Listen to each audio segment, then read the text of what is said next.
You know, this is Yolo County, and one of the things YOLO is known for is you only live once. And that's how I feel. I get to wake up, walk out in the morning, and just smell the air, listen to the birds, and watch the sun and the moon. It's glorious out here.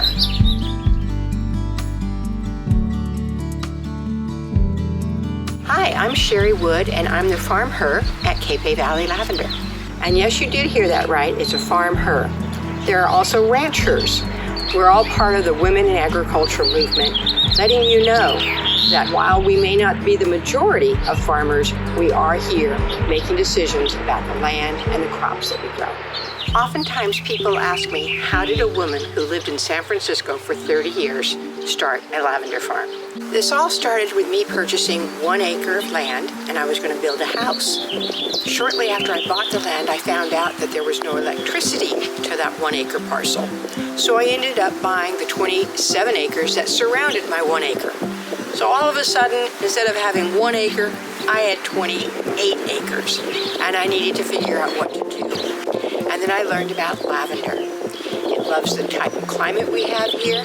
I had the right type of soil, and it has low water use. I didn't know about farming, but I sure have learned a lot since. So here I am, surrounded by 6 acres of lavender, 10 acres of olives, lots of pomegranates, iris, figs. Not only do I have this wonderful agricultural area, but we have all sorts of wildlife. When I bought this farm, it had almost been abused. It hadn't been tilled in years, nothing had grown on it. I didn't even make a decision to be organic. I just knew that I would be organic. So I spend a lot of time testing my soil, testing my tissue to find out what we need. We also do cover cropping every fall so that our soil in the winter months has live plants. As the rain comes down, the plants soften the impact of that rainwater.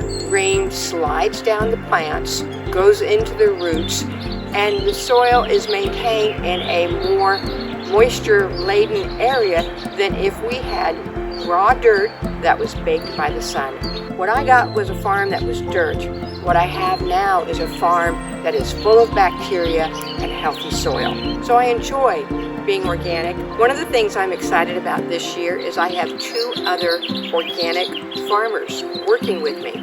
One grows olives and one grows almonds. And so when we give tours at the farm and take people out to see what we're doing, it's really nice to be able to have a farmer speak to them about our organic principles. The other thing that's wonderful is the community. Most of us are hardworking farmers.